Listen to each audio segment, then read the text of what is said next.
Qtrix. Learn, practice, achieve. Hello everyone, welcome to Qtrix. This is Pranay and today we will be discussing protozoan nutrition. आज हम discuss करेंगे mode of nutrition and osmoregulation in protozoans.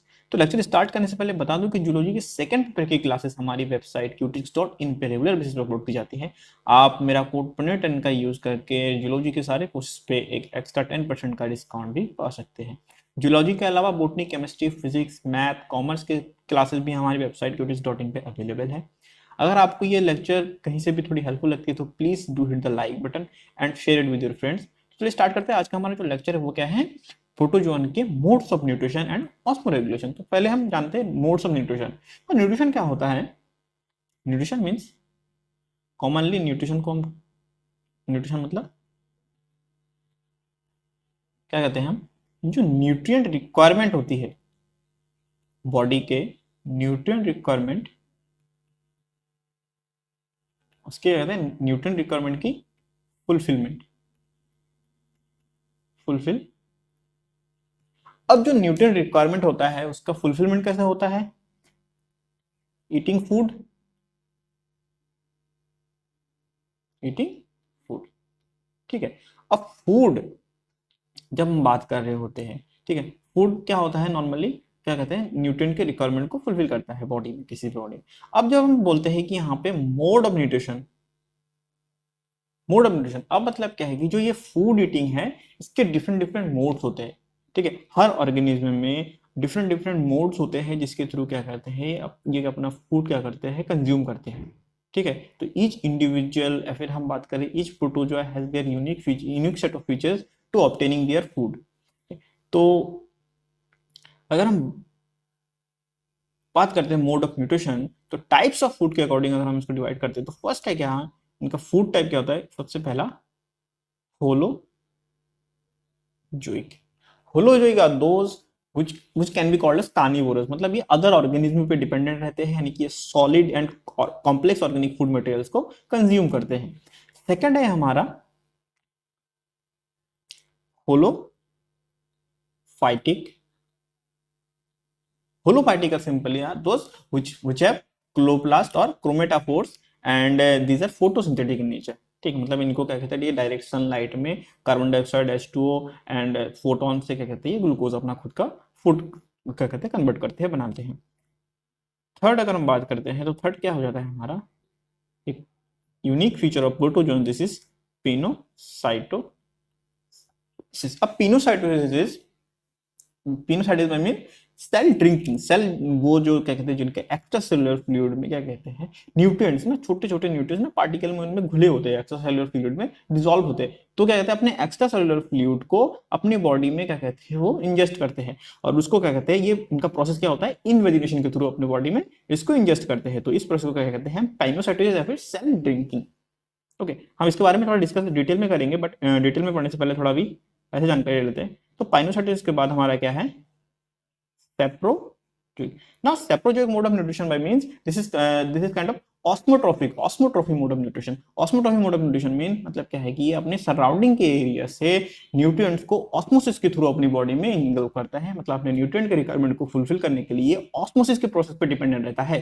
तो सेप्रोजोइक का दोष, और ये एक इन पे फीड अप करता है, ये डेड एंड डिकेइंग जो मटेरियल है, एनिमल है, प्लांट हो गए, उनका ऑर्गन जो डिकम्पोजिंग जो हो रहे हैं, क्या करता है, जो डिजोल्व होते हैं आउटर एरिया में। ऑस्मोसिस कहाँ होती है, नॉर्मली वाटर में, वाटर जो क्या कहते हैं लिक्विड सराउंडिंग में होती है, तो उनसे क्या करता है, ये ऑस्मोसिस के थ्रू अपने न्यूट्रिएंट के रिक्वायरमेंट को फुलफिल करता है, ठीक है।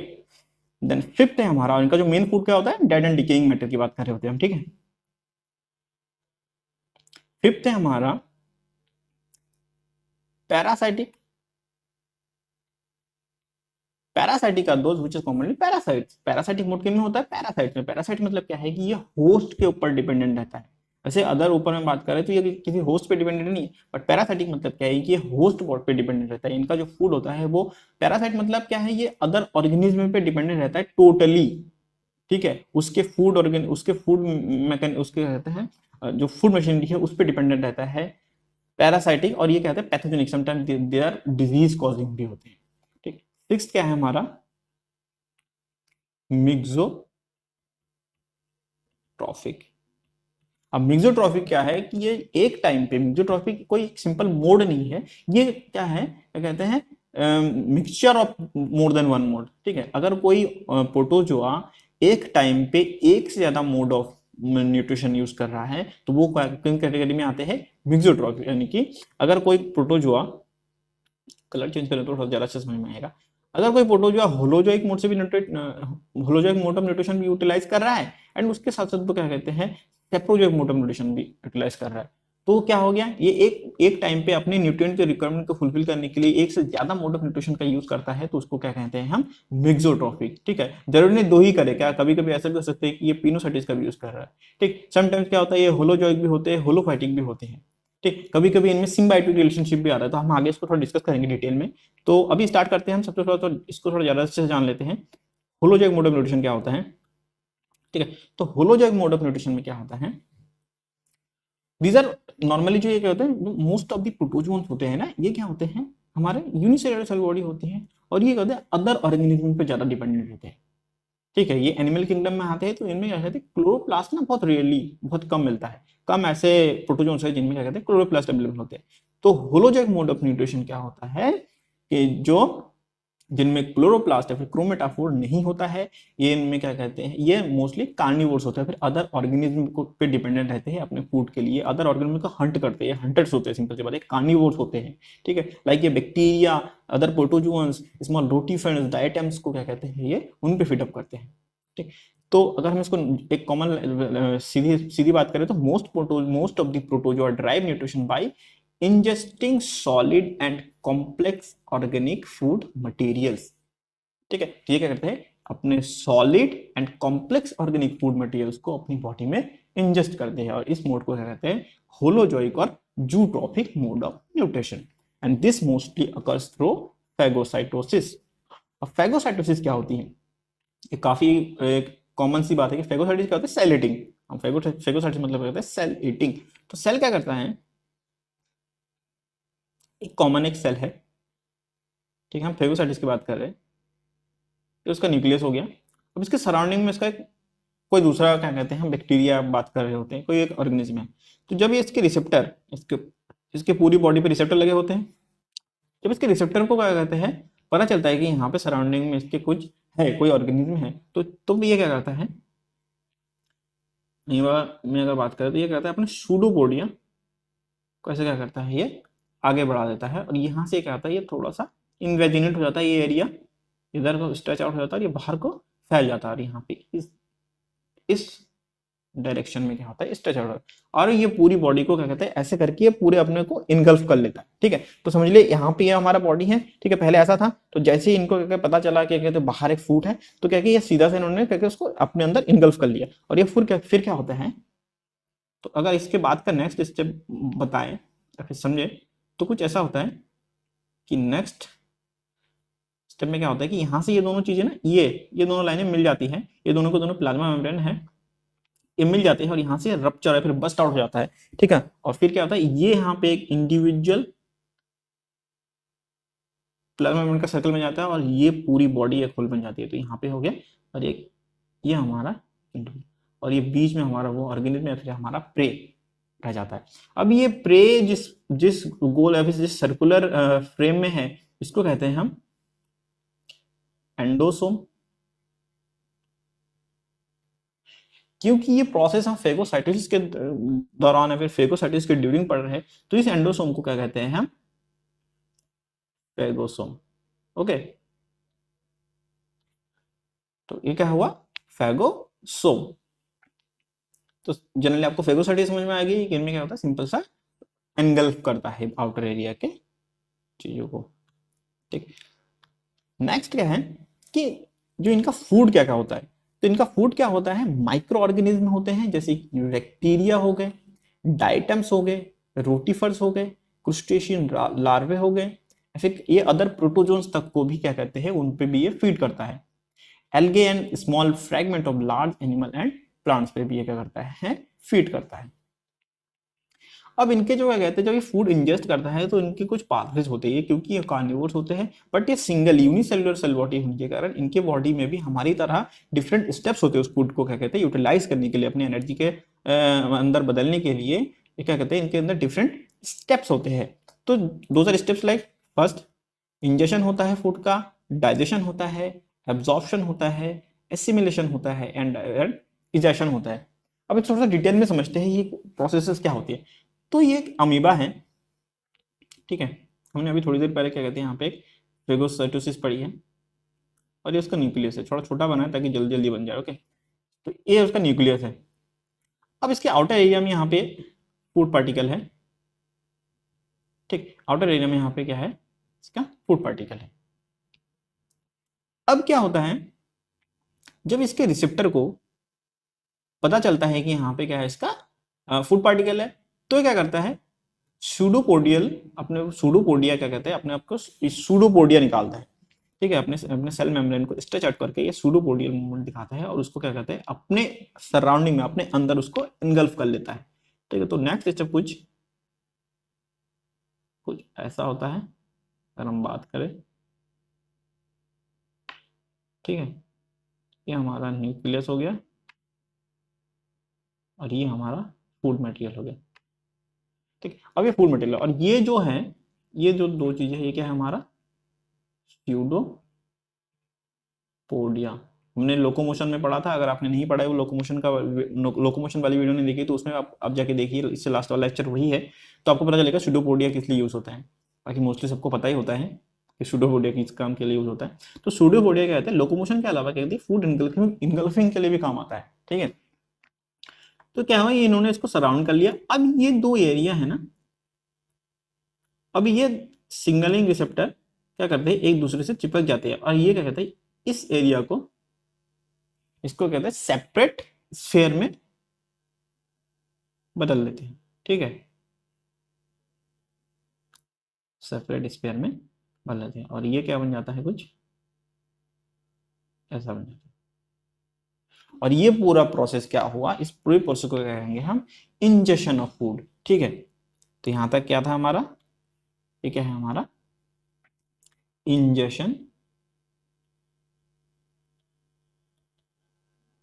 ठीक है, ingestion of food, ingestion of food. अब नेक्स्ट है हमारा, जब ये फूड इंजेस्ट हो जाता है, अब जब ये एंडोसोम में, अब फेगोसाइटिस के थ्रू आया, तो जब ये एंडोसोम में क्या कहते हैं, कवर हो गया, अब एंडोसोम क्या करता है, इसका डाइजेशन करता है, ठीक है। तो नेक्स्ट स्टेप क्या होता है, डाइजेशन। तो डाइजेशन में क्या होता है, जो लार्ज मॉलिक्यूल है उनका क्या कहते हैं, ब्रेकडाउन होता है स्मॉलर स्मॉलर मॉलिक्यूल्स में, ठीक है। तो लार्ज मॉलिक्यूल को क्या होता है, यहाँ पे ब्रेकडाउन होता है। ये हमारा न्यूक्लियस है, और इसके अंदर एसिड्स आए, ठीक है, डिफरेंट एसिड्स है जो, ठीक है, मोस्टली HCl वगैरह होते हैं, जो कहते हैं इसमें इसका ब्रेक डाउन करते हैं, जो लार्ज पार्टिकल उसको क्या कहते हैं, डिसॉल्व कर देते हैं, ठीक। तो अब ये क्या कहते हैं, इसके अंदर इसका क्या हो गया, डाइजेशन हो गया, ठीक है। तो इस प्रोसेस को क्या कहते हैं हम, break down of large molecule into smaller molecule, this process digestion of food, ठीक है। अब क्या है कि जब डाइजेशन हो जाता है, तो कभी कभी ऐसा होता है कि कुछ पार्टिकल जिनको क्या कहते हैं, सेल डाइजेस्ट नहीं कर पाती है, प्रोटोजोआ क्या कहते हैं, उसको डाइजेस्ट नहीं कर पाती है, तो उन पार्टिकल्स को क्या कहते हैं, इनडाइजेस्टेबल फूड पार्टिकल्स, ठीक है। तो अब इसके बाद दो प्रोसेस होती हैं, ठीक। अब देखिए सेल मूव करती है, आपको सबसे पहले एक बात बता दूं कि सेल क्या करता है, जो प्रोटोजोआ है वो धीरे धीरे मूवमेंट शुरू कर रही होती है। तो नॉर्मली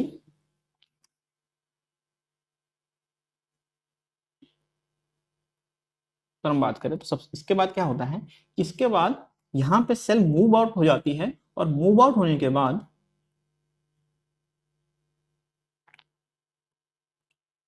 एक प्रोसेस आता है, एक साथ होता है दोनों चीजें, ठीक है। अगर हम बात करें तो दो प्रोसेस आती है, एक होता है इजेशन और एक होता है एसिमिलेशन ऑफ फूड मटेरियल, ठीक है। तो दो चीजें एक साथ होती है। इजेशन में क्या होता है कि यहां से इजेशन हुआ, ठीक है। इजेशन मतलब क्या है, यहां से निकल गया, ठीक है, egestion of indigestible food. Okay, तो इजेशन ऑफ इनडाइजेस्टेबल फूड की बात करें, देखो इजेशन और एक्सक्रीशन दोनों अलग अलग टर्म्स है, याद रखना। इजेशन मतलब क्या होता है कि इनमें उस फूड पार्टिकल्स को बाहर फेंक देते हैं जिनको क्या कहते हैं, जिनका ब्रेक डाउन पॉसिबल नहीं है उस प्रोटोजोआ, उस सेल के द्वारा, ठीक है। और एक्सक्रीशन में क्या होता है, ये डाइजेशन के बाद जो यूटिलाइजेशन होता है, एसिमिलेशन के टाइम यूटिलाइजेशन होता है, तो यूटिलाइजेशन के बाद सेल जो बाई प्रोडक्ट्स बनाते हैं, ठीक है, जैसे यूरिया, CO2, O2, तो उनको, उनका कहते हैं, उनको जब वो बाहर फेंकते हैं, उनको जब बाहर वो निकालते हैं अपनी सेल बॉडी से, तो वो क्या हुआ, एक्सक्रीशन, ठीक है। तो जब इजेक्शन होता है बाई प्रोडक्ट का, तो वो प्रोसेस कहलाते हैं क्या, एक्सक्रीशन। जब इजेक्शन होता है इनडाइजेस्टेबल फूड पार्टिकल का, तो वो क्या कहलाता है, इजेशन, ठीक। तो यहाँ पे जो प्रोसेस है वो क्या हुआ, एक इजेशन हुआ इनडाइजेस्टेबल फूड का। अब देखो यहाँ पे थोड़ा समझना आप, यहाँ पे थोड़ा सा आपको थोड़ा मैं डिटेल में समझा देता हूँ कि इजेशन इजेशन का प्रोसेस कैसा होता है। तो इजेशन में सपोज यहाँ पे ये सेल है, ठीक है, इसको इससे सेपरेट समझ लेना अभी थोड़ा। और ये हमारा क्या है, हमारा इनडाइजेस्टेबल फूड पार्टिकल है, ठीक, ठीक। अब क्या करता है, ये सेल इधर को मूव करता है, ठीक। जब ये सेल इधर को मूव करता है, तो इनडाइजेस्टेबल फूड पार्टिकल ये क्या करते हैं, उसी जगह पे रहते हैं। बट जब सेल आगे बढ़ जाता है, तो वो अपने आप पीछे छूट जाता है, ठीक। तो क्या होता है यहाँ पे, यहाँ से सिंपल सी बात करें कि सेल अपना कुछ एक्स्ट्रा फोर्स यूज नहीं करता है, वो बस आगे बढ़ जाता है। जो इनडाइजेस्टेबल हैवी पार्टिकल्स है, इनडाइजेस्टेबल पार्टिकल्स हैं, वो क्या करते हैं, पीछे छूट जाते हैं, उनको क्या कहते हैं, सॉइप अवे हो जाता है वो, ठीक। तो कुछ इस तरीके से जब यहाँ पे मूवमेंट होता है, तो यहाँ पे क्या कहते हैं, सारे के सारे पूरी बॉडी आगे बढ़ जाती है, यहाँ पे पूरी बॉडी आगे बढ़ जाती है। बट ये जो फूड पार्टिकल्स है, ये यहाँ पे पीछे छूट जाते हैं, ठीक। तो ये प्रोसेस क्या होता है, egestion of indigestible food particles. अब हम ये उसकी बात कर रहे होते हैं जिनमें क्या कहते हैं कि पेलिकल लेयर नहीं होती है। आपको याद है पेलिकल लेयर, हमने स्ट्रक्चर में पढ़ा था। तो पेलिकल लेयर क्या होता है, एक सॉफ्ट रिजिड टाइप ऑफ क्या कहते हैं, लेयर होती है, जो क्या कहते हैं, सेल मेम्ब्रेन के आउटर लेयर पे लगी होती है, ठीक है। तो सेल मेम्ब्रेन के आउटर लेयर पे ये होने के कारण क्या होता है, ये थोड़ी सी, अब देखिए, हार्ड नहीं होती है, बट ये क्या होता है, कुछ जिलेटिनस सॉफ्ट बॉडीड, बट ये प्रोटेक्ट करती है सेल को, ठीक, सेल वॉल का। अब ये जो प्रोसेस है, ये उनमें होता है जिनमें क्या कहते हैं, नॉर्मली सेल मेम्ब्रेन ही होते हैं, पेलिकल लेयर नहीं होती है। पेलिकल लेयर किनमें होती है, पैरामीशियम इसका कॉमन एग्जांपल है। तो पेलिकल लेयर जिनमें होते हैं, उनमें क्या होता है, इनमें क्या होता है, ये सेल पीछे छूट जाता है, मतलब जो फूड है वो पीछे छूट जाता है, इंडाइजेस्टेबल फूड है। बट जिनमें पेलिकल लेयर होती है, उनमें क्या होता है,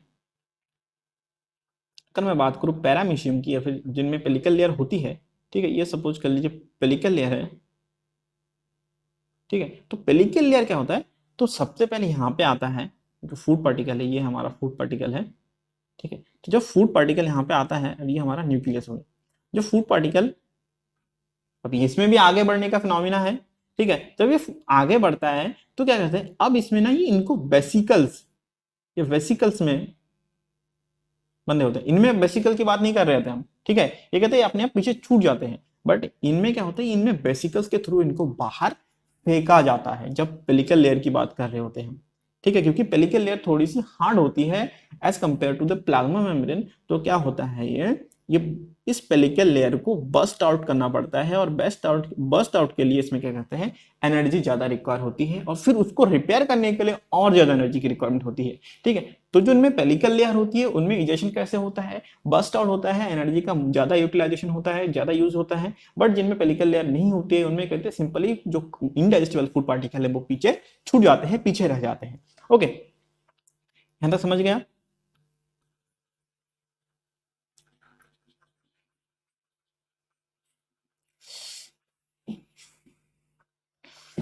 नेक्स्ट क्या है हमारा, अब इजेशन हमने समझ गया, इजेशन हम समझ गए कि ये जो इनडाइजेस्टेबल फूड पार्टिकल वो पीछे छूट जाता है। अब इजेशन के बाद क्या होता है, एसिमिलेशन। एसिमिलेशन मतलब क्या हुआ, अब ये जो प्रोसेस है, अब इधर जो निकल गया, जो बाहर निकल गया, वो क्या हुआ, इजेशन हुआ। अब जो ये प्रोसेस आगे बढ़ के आ गई, फिर क्या हुआ, हमारा फूड पार्टिकल छोटे छोटे वेसिकल्स में उनका पूरा का पूरा, अब देखिए जो हमने जो फूड इनगल्फ करा है, ठीक है, उनमें जो जो प्रोटीन है, अब देखिए HCl से क्या हुआ, उनको हमने जो डाइजेस्टिक एसिड है उससे क्या करा, उसको छोटे छोटे पार्ट में चॉप कर दिया हमने, बट अभी वो यूटिलाइज नहीं हो सकता ना, अभी उसको यूज कर सकते हैं, ठीक है, लेकिन उसका प्रॉपर यूटिलाइजेशन करने के लिए उसको कहते हैं परफेक्ट शेप देना पड़ेगा ताकि हम उसको खा सकें। सपोज कि जैसे कि हम नॉर्मली पालक लाते हैं, तो पालक को ऐसे रॉ नहीं खा सकते ना, पालक लेके आए हैं, ठीक है, बस उसको पकाते हैं, तो सेम प्रोसेस यहीं पे भी है कि जब डाइजेशन हो जाता है, डाइजेशन के बाद जब फूड पार्टिकल का चॉप आउट हो जाता है, तो अब उनको क्या कहते हैं, उस रूप में बनाना कि सेल उसको क्या कहते हैं, कंज्यूम कर सके, सेल उसका यूटिलाइजेशन कर सके, उसको क्या कहते हैं हम, एसिमिलेशन, इस प्रोसेस को कहते हैं एसिमिलेशन, या फिर क्या होता है, जो फूड है उसका यूटिलाइजेशन होता है इनमें, ठीक। यूटिलाइजेशन में क्या होता है, जो फूड पार्टिकल है उसको क्या कहते हैं, प्रॉपर, अब उन पार्टिकल्स में उनको यूटिलाइज का फिर एसिमुलेट करते हैं जिनमें क्या कहते हैं, सेल उनको यूज कर सके, यूटिलाइज कर सके, ठीक है, इस प्रोसेस को क्या कहते हैं, एसिमिलेशन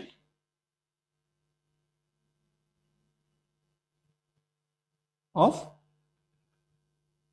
फूड। और इनको क्या कहते हैं, ट्रांसफर किया जाता है to their target organ, target organ या फिर टारगेट बॉडी पार्ट, तो टारगेट कंपार्टमेंट, लाइक कि अगर कुछ कुछ को गोल्गी बॉडी में चाहिए तो गोल्गी बॉडी में, जिनको ER में भेजना है उनको ER में भेज दो, जिनको लाइसोसोम में भेजना है उनको लाइसोसोम में भेज दो, ठीक। जब ये एसिमुलेशन हो जाता है, जिनको न्यूक्लियस में भेजना है उनको न्यूक्लियस में भेज दिया हमने, ठीक है, फिर कहीं पे रिलीज टाइम होता है कि प्लाज्मा एलिमेंट पे चाहिए तो उनको प्लाज्मा एलिमेंट पे भेज दो।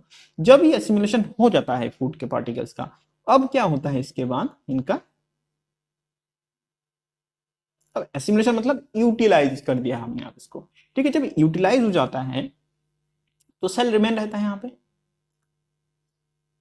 सेल को तो फिर से खाना खाना है ना, तो सेल क्या करता है, जब ये यूटिलाइज हो जाता है तो इसके अंदर जो एक्सेस, अब जो यूटिलाइजेशन के बाद जब हमने उसको चॉप किया, जब उनको हमने उनको परफेक्ट शेप दिया कि अब वो उसको यूटिलाइज कर सकता है सेल, तो उसके बाद उसका बाई प्रोडक्ट निकलता है, जब उनका जब परफेक्ट फॉर्म में आते हैं तो उनका फिर क्या होता है, जब उनका क्या कहते हैं, बाई प्रोडक्ट निकलते हैं, and those by products are क्या क्या होते हैं, CO2, sometime O2, then there is photosynthetic वालों में आपको O2 मिलेगा, ऑब्वियस सी बात है, CO2, O2, देन क्या है हमारा यूरिया, तो दीज आर बाई प्रोडक्ट्स, और इस प्रोसेस को कहते हैं हम क्या, इस प्रोसेस को कहते हैं हम excretion.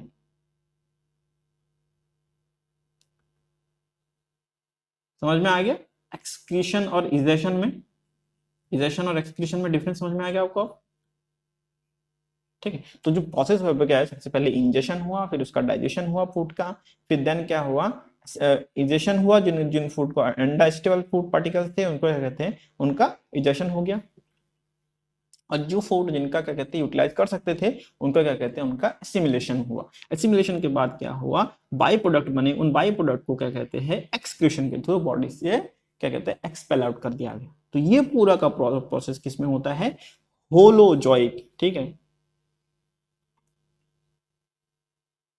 Steps in holozoic mode of nutrition. तो normal holozoic mode of nutrition में क्या होता है, सिंपल, ये सारे के सारे मोड हैं। तो first mode ingestion, second mode digestion, third mode हम क्या, थर्ड मोड क्या होता है, एसिमिलेशन, ठीक है, यहाँ पे क्या होता है इजेशन, और फिर क्या होता है एक्सक्रीशन। अब एक आपने इससे पहले, हमने इससे पहले में क्या पढ़ा था, एक एक मोड है, एक फिर एक पॉइंट है जिसको कहते हैं एब्जॉर्प्शन, ठीक है। तो एब्जॉर्प्शन क्या होता है, जब ये सेल, सॉरी, जब ये यहाँ पे डाइजेशन हो गया, अब ये एंडोसोम में रहता है, तो एंडोसोम में रहने के बाद इनमें से क्या कहते हैं, जो यूटिलाइज कर सकते हैं जिन पार्ट को, उनका कहते हैं एब्जॉर्प्शन होता है, ठीक है, तो कॉमन सी बात है, उनका कहते हैं एब्जॉर्प्शन होता है उन ऑर्गन के थ्रू जो उसका यूटिलाइज करेंगे, ठीक है, जो उनको यूज करेंगे, ठीक।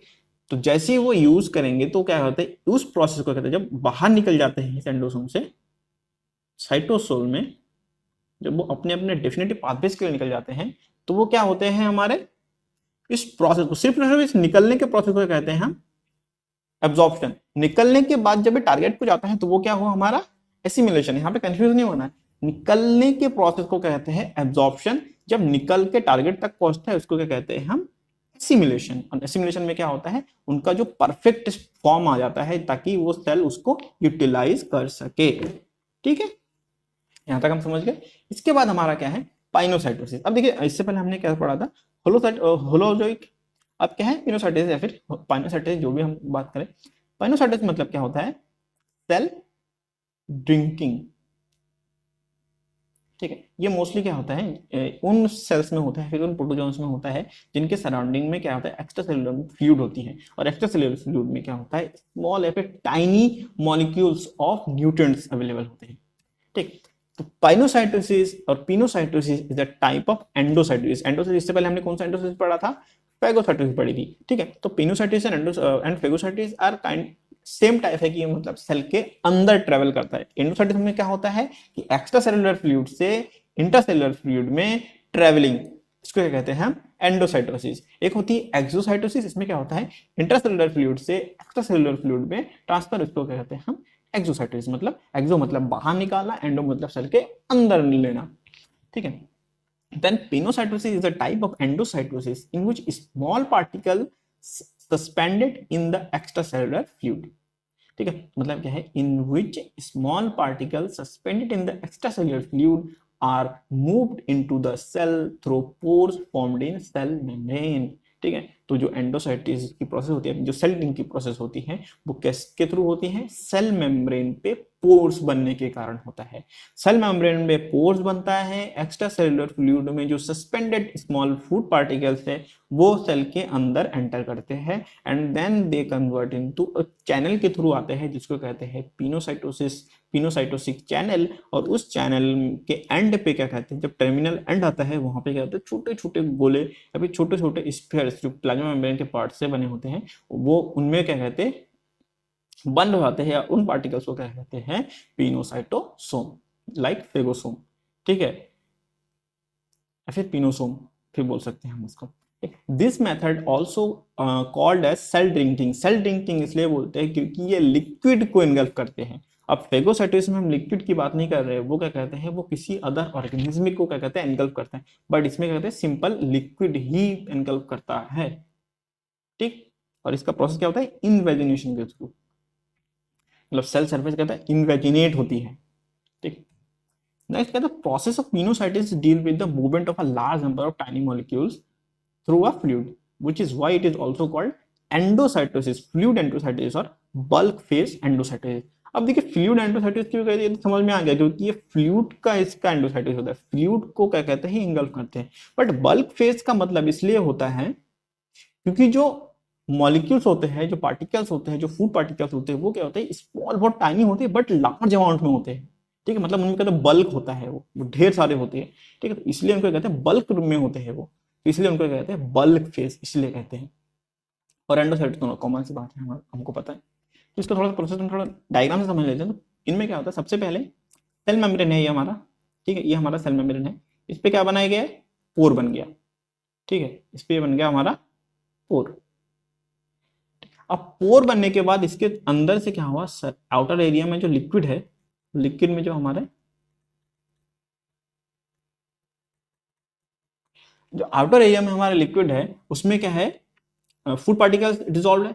अब वो इस लिक्विड के थ्रू अंदर एंटर करते हैं सेल बॉडी में, एंड एट द एंड वो क्या होते हैं, वो छोटे छोटे स्फीयर्स में, प्लाज्मा मेम्ब्रेन के स्फीयर्स में कन्वर्ट हो जाते हैं, और इनको क्या कहते हैं पिनोसोम। और ये भी एक टाइप के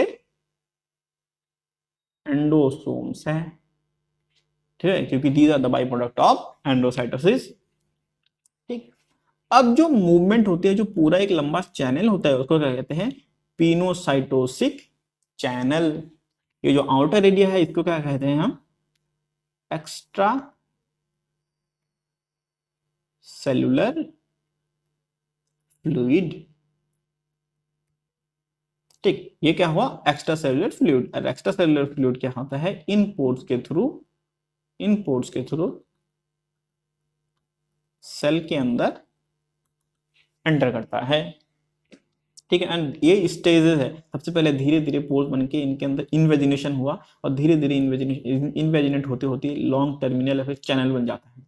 ठीक है, तो ये अगर हम बात करिए इनिशियल स्टेट है और ये इसका फाइनल स्टेट है। ठीक है, नेक्स्ट अब पिनोसाइटोसिस के बाद क्या है हमारा सेप्रोजोइक न्यूट्रिशन। अब सेप्रोजोइक न्यूट्रिशन क्या था, हमने इससे पहले सेप्रोजोइक न्यूट्रिशन किसमें पढ़ा था। सेप्रोजोइक न्यूट्रिशन मतलब क्या होता है, इनमें ऑस्मोसिस के थ्रू जो आउटर एरिया आउटर एनवायरनमेंट में फूड मटेरियल्स है यानी कि डेड एंड डिकेइंग मटेरियल्स है, उनको क्या कहते हैं, ये अपने बॉडी में कंज्यूम करते हैं। इनका मेन न्यूट्रिएंट या फिर फूड क्या होता है, इनका अमोनियम सॉल्ट वगैरह चाहिए होते हैं। ठीक है, तो पहले थोड़ा सा जान लेते हैं कि some protozoa absorb complex organic substances in solution. ठीक है, तो क्या कहते हैं, जो कुछ प्रोटोजोआ होते हैं वो कॉम्प्लेक्स ऑर्गेनिक सब्सटेंसेस को क्या कहते हैं, सॉल्यूशन के थ्रू अपनी बॉडी में अपनी बॉडी सरफेस से क्या कहते हैं, इनगल्फ करते हैं और इस प्रोसेस को कहते हैं ऑस्मोसिस। ठीक है, इसमें यूज कौन सा होता है, ऑस्मोसिस की प्रोसेस को यूज करते हैं। ठीक है, और इस टोटल प्रोसेस को क्या कहते हैं हम, ऑस्मोट्रॉफी। ऑस्मोट्रॉफी मतलब क्या हुआ कि ऑस्मोट्रॉफी, ट्रॉफी मतलब फूड की बात कर रहे होते हैं हम, ट्रॉफिक नेचर की बात कर रहे हैं, जैसे क्या कहते हैं, जू ट्रॉफिक। ठीक है, तो ट्रॉफी मतलब क्या हुआ, हम फूड इनगल्फिंग की बात कर रहे हैं। एंड ऑस्मो मतलब ऑस्मोसिस, तो मतलब क्या है, फूड इनगल्फिंग या फिर फूड का क्या कहते हैं हमारा कंज्यूम करना। कंज्यूम किस थ्रू करते हैं, ऑस्मो मतलब ऑस्मोसिस के थ्रू करते हैं, तो इसलिए इस प्रोसेस को कहते हैं हम ऑस्मोट्रॉफी। ठीक, तो सम protozoa absorb complex organic substances in solution through the body surface by the process of osmosis called osmotrophy. These protozoa are called saprozoic. मतलब those protozoa which utilizes osmosis for their required nutrient fulfillment are called सेप्रोजोइक। ठीक है, ये क्या करते हैं, अपने surrounding में जो फूड पार्टिकल्स है उनको क्या करते हैं, अपने क्या मेम्ब्रेन के थ्रू, अपने बॉडी सरफेस के थ्रू क्या करते हैं, एब्जॉर्ब करते हैं। ठीक, इनका जो फूड मटेरियल होता है सेप्रोजोइक फॉर्म, इनको क्या चाहिए, क्या क्या होता है, अमोनियम सॉल्ट्स, अमाइनो एसिड्स और पेप्टोन्स। इनको ये तीन चीजें चाहिए होते हैं। फर्स्ट नॉर्मल इनका जो कंप्लीट न्यूट्रिएंट रिक्वायरमेंट होता है वो क्या होता है, ammonium salt, amino acid and peptones. ठीक है, और ये किन पे फीड करते हैं, डिकेइंग एनिमल, जो एनिमल या फिर प्लांट होते हैं, फिर अदर ऑर्गेनिज्म होते हैं जो पानी में सड़ गल रहे होते हैं। ठीक है, जो वाटर में सड़ गल रहे होते हैं, तो उनके जो प्रोटीन फिर कार्बोहाइड्रेट है, उनका जो ब्रेक डाउन प्रोडक्ट है, उनको कहते हैं अपनी बॉडी सरफेस में ऑस्मोसिस के थ्रू अपने बॉडी में एनगल्फ कर लेते हैं। ठीक, नेक्स्ट है हमारा ऑटोट्रॉफिक और होलोफैटिक न्यूट्रिशन। तो these are most common type of nutrition. ठीक है, तो ऑटोट्रॉपिक मोड ऑफ न्यूट्रिशन में क्या होता है, सिंपल सी बात है, दीज आर फोटो सिंथेटिक। ये तो किसी को बोलने की जरूरत नहीं होती कि ये फोटोसिंथेटिक होते हैं। ऑटोट्रॉपिक मतलब क्या हो, ये फोटोसिंथेटिक एंड इनके पास क्या होता है, प्रेजेंस ऑफ प्लास्टिड। इनमें क्या होता है, प्लास्टिड प्रेजेंट होता है। ठीक है, तो ऑटोट्रॉफिक और होलोफैटिक मोड ऑफ न्यूट्रिशन में क्या होता है कि ये उनमें होते उन प्रोटोजोन्स में होते हैं जो कि फोटोसिंथेटिक होते हैं और उनमें प्लास्टिड अवेलेबल होते हैं और क्रोमेटाफोर अवेलेबल होते हैं। तो कहते हैं फाइटोफ्लैजेलेट्स।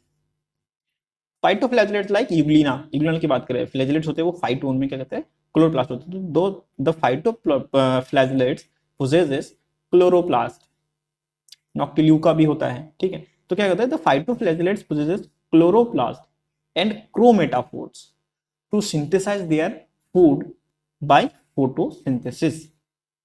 ठीक है, तो क्या कह रहे हैं हम, the phytoflagellate possesses chloroplast and chromatophores to synthesize their food by photosynthesis. Photosynthesis is the process, हमको पता है, जिनमें कहते हैं सनलाइट में फिर फोटोन के प्रेजेंस में carbon dioxide and H2O converts into glucose. ठीक है, तो ये क्या हुआ हमारा फोटोसिंथेटिक प्रोसेस होते हैं। इनमें मेजर इसका क्या है कि ये क्लोरोप्लास्ट होते हैं और इनमें क्रोमेटाफोर्स होते हैं, इनका मेजर रिक्वायरमेंट है।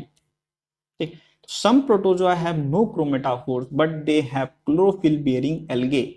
ठीक है, जैसे कि जूजेंटियले। ठीक, तो क्या है हमारा, some protozoa have no chromatophore but they have chlorophyll bearing algae. ठीक, which manufacture organic food for the host by photosynthesis. और इसके एग्जांपल क्या है, स्टैंटर, थैलासिकोला एंड पैरामीशियम बर्सेरिया। तो मतलब ये क्या करते हैं, ये इनके पास खुद का प्लास्टिड नहीं होता है या फिर खुद का क्रोमेटाफोर नहीं होता है, बट जो अपने साथ के सिम्बायोटिक रिलेशनशिप वाले जो इनके साथ वो है एल्गे हैं, उनसे क्या कहते हैं, उनका हेल्प लेते हैं और उनके पास जो प्लास्टिड है उनका यूटिलाइज करके ये अपने लिए फूड का क्या कहते हैं, अपना फूड बनाते हैं कार्बन डाइऑक्साइड एंड H2O से। ठीक, तो ये दीज आर, हम ऐसे बोल सकते हैं सिम्बायोटिक रिलेशनशिप के कारण इनमें ऑटोट्रॉफिक मोड मिलता है, otherwise they don't have plastid. ठीक, अब ऑटोट्रॉफिक समझ में आ गया आपको। ठीक, नेक्स्ट हम आगे बढ़ते हैं मिक्सोट्रॉपिक। अब मिक्सोट्रॉपिक हमने पहले बात करी कि जो अपना नरिशमेंट है, फिर जो अपने न्यूट्रिएंट रिक्वायरमेंट को फुलफिल करने के लिए एक टाइम पे एक से ज्यादा मोड ऑफ न्यूट्रिशन पर डिपेंडेंट रहते हैं, वो क्या कहलाते हैं, मिक्सोट्रॉपिक कहलाते हैं। ठीक, तो कहते हैं some protozoa nourishes themselves by more than one method at the same time और the different times due to change in environment, this is called mixotrophic nutrition. मतलब क्या है कि एक टाइम पे दो मेथड या फिर एक टाइम पे दो मेथड का यूज करते हैं, फिर दो मोड का यूज कर सकते हैं, या फिर एनवायरनमेंट में चेंज की वजह से वो कहते हैं डिफरेंट टाइम में भी वो इसको यूटिलाइज करते हैं, और इसको क्या कहते हैं हम, मिक्सोट्रॉपिक न्यूट्रिशन। और इसका कॉमन एग्जांपल क्या है, इग्लिना ग्रासिलिस एंड पेरेनेमा। ठीक, ये दोनों क्या होते हैं, सेप्रोजोइक होने के साथ साथ ऑटोट्रॉफिक भी होते हैं। तो सबसे पहला जो क्या कहते हैं, हमने क्या जो मिक्सोट्रॉफी होती है वो क्या होती है, सिम्बायोटिक मिक्सोट्रॉफी। देखिए अभी थोड़ी देर पहले हमने ऑटोट्रॉफिक में इसको भी पढ़ा है, सिम्बायोटिक मिक्सोट्रॉफी को ही पढ़ा है। ठीक है, कि उनमें क्या कहते हैं, एक जूस एंटीएलए था, उन पे क्या था हमारा, वो एल्गे था, और उसका क्या कहते हैं, वो प्रोटोजोन्स के साथ सिम्बायोटिक रिलेशनशिप में आते हैं, अपना प्लास्टिड शेयर करते हैं उस प्रोटोजोआ के साथ। तो सिम्बायोटिक मिक्सोट्रॉफी भी सेम है। प्रोटोजोन्स के पास क्या होता है, यूजुअली उनके पास कैपेबिलिटी नहीं होती है फोटोसिंथेसिस की, क्योंकि उनके पास क्रोमेटाफोर या फिर प्लास्टिड नहीं होता है। तो क्या कहते हैं, ये अपने सिम्बायोन्ट्स पे रिलाई करते हैं फोटोसिंथेसिस के लिए।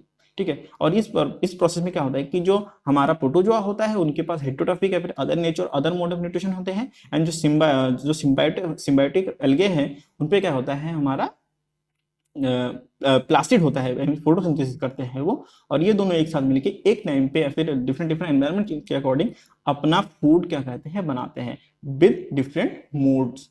ठीक, और ये क्या कहते हैं, हालांकि इनमें दो टाइप के मोड मिलते हैं, बट क्योंकि ये इसमें दो ऑर्गेनिज्म एक साथ काम करते हैं, ना कि सिंगल ऑर्गेनिज्म की बात कर रहे होते हैं, तो इसीलिए इनको हम क्या कहते हैं, ट्रू मिक्सोट्रॉफी नहीं मान सकते। देखिए it is not, however is not true mixotrophy, क्योंकि सिंगल बॉडी की बात नहीं कर रहे होते हैं हम, दो अलग अलग डिफरेंट बॉडी की बात कर रहे होते हैं। अगर सिंगल बॉडी में मिल रही होती है तो हम बोलते हैं कि हाँ ट्रू मिक्सोट्रॉफ है, बट क्योंकि ये एक साथ एक लिविंग बीइंग होता है तो इसलिए हम इसको मिक्सोट्रॉफिक में मानते हैं, उनको मिक्सोट्रॉफी में रखते हैं। ठीक है, और इसके कॉमन एग्जांपल क्या है, फोरामिनिफेरेंस एंड रेडियोलेरियंस। अब सिम्बायोटिक मिक्सोट्रॉफी के बाद हमारा नेक्स्ट है क्या, planktonic mixotrophy. These are truest form of mixotrophy. मतलब क्या है कि इनमें प्योर हेटेरोट्रॉफ भी होते हैं ये, और ये प्योर फोटोट्रॉफ भी होते हैं। ठीक है, तो मतलब क्या है कि ये बैक्टीरिया पे फीड करते हैं। प्लैंक्टोनिक प्रोटोजोन्स जो होते हैं वो क्या होते हैं, ये बैक्टीरिया पे फीड करते हैं, बट इसके अलावा ये उससे पहले क्या है, ये फोटोट्रॉफ्स मतलब इनके प्लास्टिड भी होते हैं। तो these are truest form of mixotroph. ठीक, और इनका एग्जाम्पल क्या है, डाइनोब्रायन या फिर डिनोब्रायन या फिर ओक्रोमोनास। These are example of planktonic mixotrophic protozoans. अब इसके बाद मिक्सोट्रॉफी में नेक्स्ट स्टेप क्या आता है कि एक होता है फोटोसिंथेसिस। ठीक है, ठीक है, एंड दूसरा क्या है, प्लास्टिड एक्विजिशन। तो फर्स्ट हमारा क्या है, many coloured protist combine autotrophy with heterotrophy and therefore are mixotrophs. अब देखिए इतना सिंपल लग रहा है, उतना सिंपल है नहीं। देखिए कुछ प्रोटोजोन ऐसे होते हैं ना, there are few several protozoa होते हैं, उनमें क्या होता है कि जब लाइट होती है, यानी कि व्हेन लाइट इज प्रेजेंट, तो क्या करते हैं, ये शो करते हैं फोटोसिंथेसिस। ठीक, जब लाइट इज एब्सेंट तो ये क्या करते हैं, ये सिंपल हेटेरोट्रॉफिक हो जाते हैं। ठीक, तो दीज आर, हम ऐसा ही बोल सकते हैं, ये क्या होते हैं, अकॉर्डिंग टू एनवायरमेंट चेंज अपने फोटोसिंथेसिस को switch on and switch off करता रहता है। तो ये भी एक काइंड ऑफ क्या कहते हैं हमारे मिक्सोट्रॉफ होते हैं। ठीक है, ये किस पे डिपेंडेंट रहते हैं, लाइट के प्रेजेंस एंड एब्सेंस पे इनका नेचर डिपेंडेंट रहता है। नेक्स्ट क्या है हमारा प्लास्टिड एक्विजिशन वाले। ठीक है, अब प्लास्टिड एक्विजिशन क्या है कि कुछ ऐसे हमारे पास एमीबा है जैसे कि हमारा, तो इनमें क्या होता है कि इनका खुद का इनमें प्लास्टिड नहीं होता है, बट ये एल्गे बॉडी को क्या करते हैं, ये होलोजोइक होते हैं, इनके पास होलोजोइक मोड ऑफ न्यूट्रिशन होता है। तो कहते हैं एल्गे बॉडी को जब कंज्यूम करता है तो ये पूरे कंप्लीट सेल को कंज्यूम करने के अलावा ये खाली उनको कहता है उनका खाली प्लास्टिड को उनको एक्वायर करता है। ठीक, तो जब ये प्लास्टिक को एक्वायर करता है फिर वो अपने लिए यूज करता है उस प्लास्टिक को, ताकि वो प्लास्टिक फोटोसिंथेसिस का काम कर सके उस अमीबा के लिए। ठीक है, क्योंकि ये प्रोसेस एक्वायर्ड होती है तो ये अमीबा के नेक्स्ट जनरेशन पे ट्रांसफर नहीं होती है, ये उसी जनरेशन पे रहती है, नेक्स्ट जनरेशन को फिर से उसको एक्वायर करना पड़ता है। ठीक है, तो ये प्रोसेस क्या हो हमारा प्लास्टिड एक्विजिशन। ठीक है, मतलब एक्वायरिंग ऑफ प्लास्टिड, या फिर हम बात करें बोरो करता है ये एल्गल से अपने प्रे से प्लास्टिड को। ठीक है, तो ये भी एक काइंड ऑफ मिक्सोट्रॉफी है, क्योंकि वो एक पहले से एक डिफरेंट काइंड ऑफ उनके पास मोड ऑफ न्यूट्रिशन था, बट उन्होंने क्या किया फिर प्लास्टिक को भी कंज्यूम किया, तो फिर उनके पास अब क्या है ऑटोट्रॉफी भी हो गई। और ये उन्होंने क्या कहते हैं एल्गल बॉडी को खाया, तो ये होलोफाइटिक भी हुए, सॉरी होलोजोइक भी हुए, तो ये दो मोड ऑफ न्यूट्रिशन एक साथ आ गए, तो ये क्या हुए हमारे मिक्सोट्रॉफी। तो यहाँ पे हमारा मिक्सोट्रॉफी भी समझ गए हैं हम। यहाँ पे हमारे चार काइंड ऑफ मिक्सोट्रॉफी हमने समझ गया, there are four kind of mixotrophy हम समझ गए। नेक्स्ट क्या है हमारा parasitic mode of nutrition. Parasitic mode of nutrition मतलब क्या है, हम बात कर रहे होते हैं जो होस्ट डिपेंडेंट प्रोटोजोन्स होते हैं, होस्ट डिपेंडेंट प्रोटोजोन्स की बात कर रहे हैं, जिनमें होता है वो पैरासाइट, होस्ट में डिपेंडेंट रहते हैं वो क्या होते हैं पैरासाइट्स होते हैं। ठीक है, सबसे पहले क्या होता है, ये पैरासाइट दो टाइप के होते हैं। हम बात अगर इन प्रोटोजोन्स की बात करें तो ये दो टाइप के होते हैं। एक तो होते हैं जो फूड रॉबर्स होते हैं, मतलब वो क्या अपने होस्ट के फूड को फिर अपने होस्ट के फूड पे डिपेंडेंट रहते हैं अपने न्यूट्रिशन के लिए। एंड सेकेंड इज पैथोजन, मतलब ये अपने होस्ट पे डिपेंडेंट रहते हैं, मतलब ये होस्ट की बॉडी को क्या कहते हैं कंज्यूम करते हैं। फर्स्ट फूड रॉबर्ट्स जो कि होस्ट के फूड को कंज्यूम करते हैं, and second pathogenic, these are host की बॉडी पे कंज्यूम करते हैं, बॉडी को कंज्यूम करते हैं। तो होस्ट की बॉडी पे जो कंज्यूम करते हैं वो डिजीज कॉजिंग होते हैं, और फूड रॉबर्स यानी कि जो होस्ट के फूड पे कंज्यूम करते हैं, होस्ट के फूड कंज्यूम करते हैं, जरूरी नहीं कि वो पैथोजेनिक हो, डिजीज कॉजिंग हो। ठीक है, तो these are the protozoans parasite causing harm to their host usually feed upon their living tissue. मैंने वही कहा कि अपने होस्ट को खाते हैं, सिंपल सी बात है, ये होस्ट का खाना खाते हैं, फूड रॉबर्स होस्ट का खाना खाते हैं, और पैथोजेनिक होस्ट को खाते हैं। ठीक है, तो these are two kind of parasitic mode. ठीक, अब पैरासाइट्स कौन से कैसे कैसे होते हैं, अगर हम बात करें पैरासाइटिक प्रोटोजोआ तो वो किस किस टाइप के होते हैं। ठीक है, तो सबसे पहले क्या हमारे एक्टोपैरासाइट। एक्टो मतलब बात कर रहे होते हैं, एक्टो मतलब बाहर, एक्टोप्लाज्म की बात कर रहे होते हैं, जब हम एक्टोसाइटोसिस की बात कर रहे होते हैं।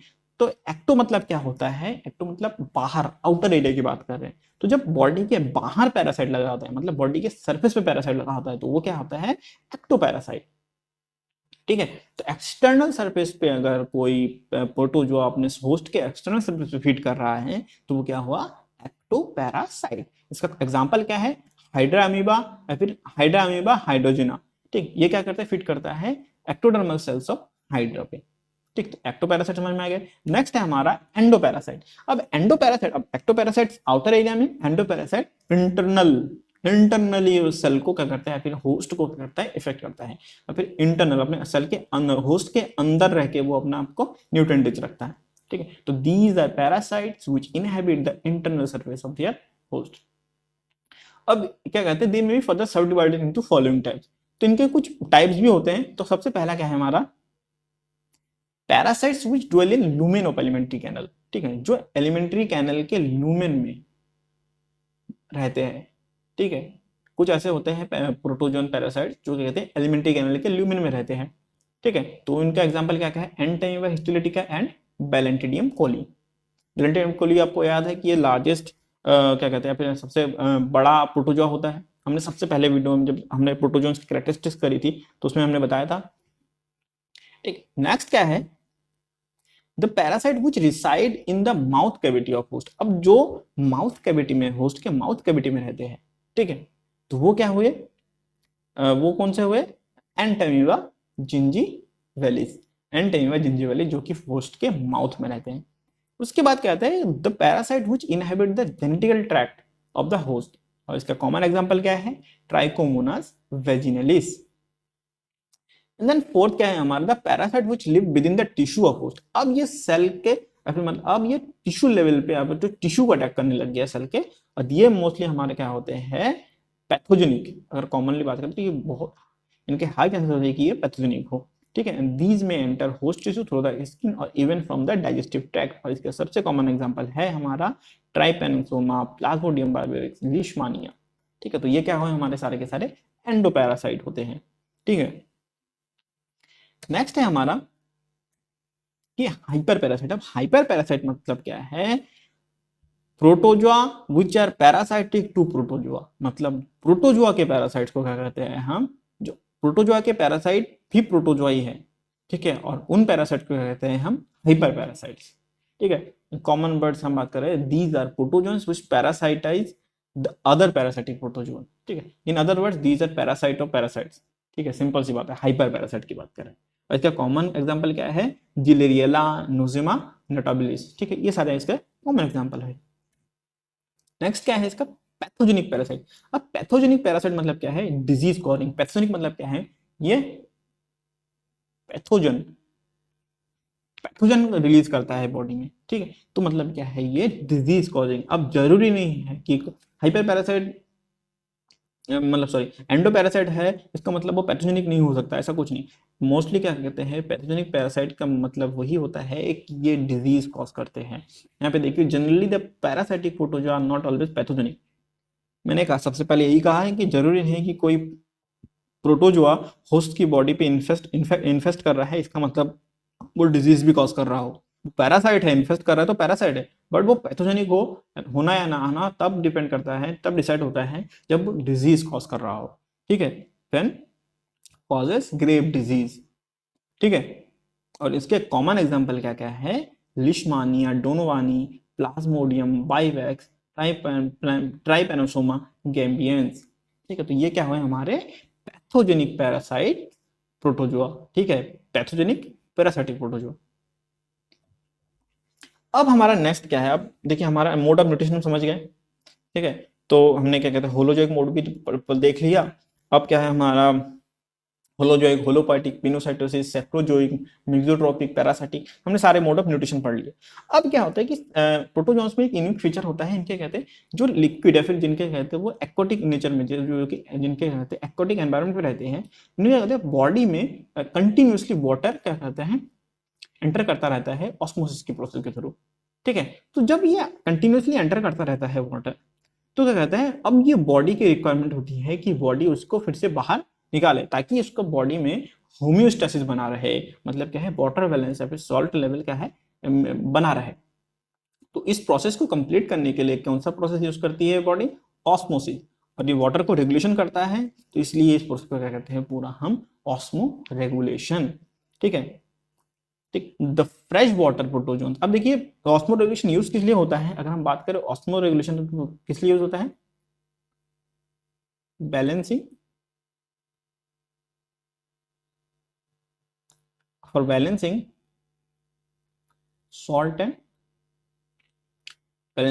And water level inside the cell body, ठीक है। तो ऑस्मो रेगुलेशन इसलिए होता है कि बैलेंस करता है वो सॉल्ट एंड वाटर लेवल, ठीक है, बॉडी के अंदर, ठीक है। तो अब हम बात कर रहे होते हैं the fresh water protozoa will face a problem with excess of water that enters into the body by osmosis.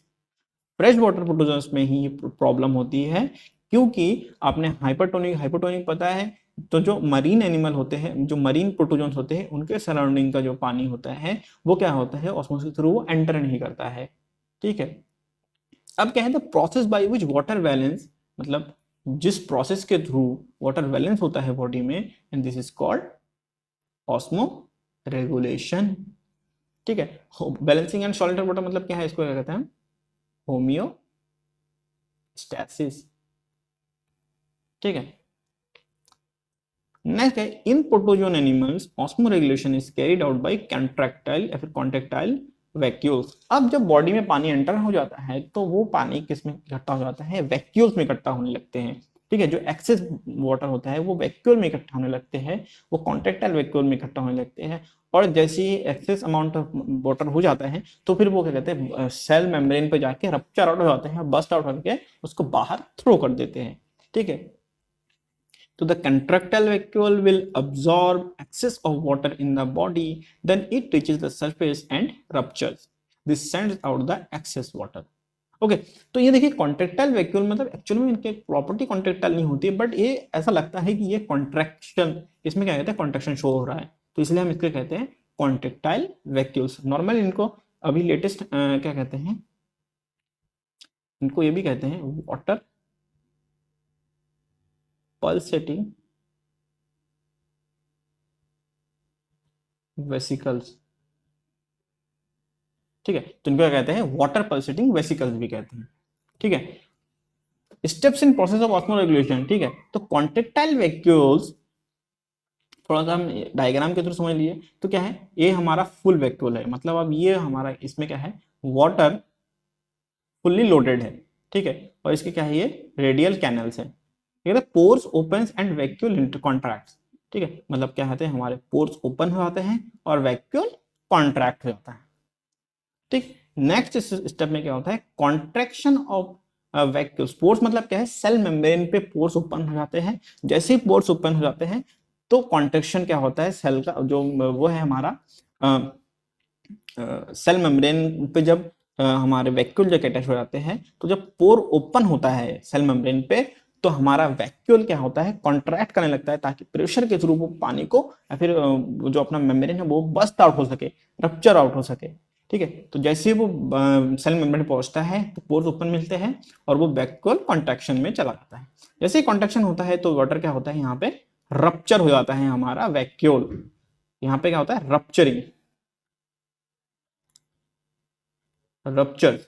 ठीक है, तो रप्चर हो जाता है हमारा वैक्यूल और फिर क्या होता है हमारा वैक्यूल, वैक्यूल क्या होता है फिर से एम्प्टी हो जाता है और देन पोर फिर से बंद हो जाता है और vacuole back to their normal state. और यहाँ पे क्या होता है एब्जॉर्बिंग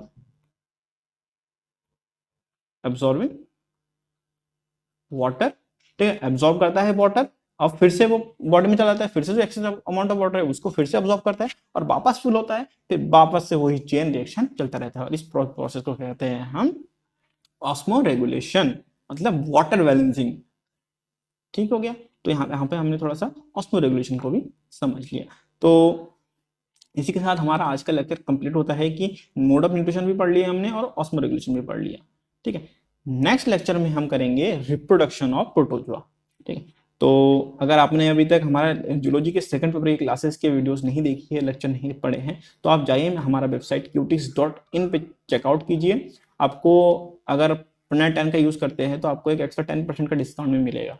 ठीक है, जूलॉजी के सारे कोर्सेज पे, जूलॉजी के अलावा botany, chemistry, math, physics, commerce की क्लासेस भी हमारी वेबसाइट पे अवेलेबल है।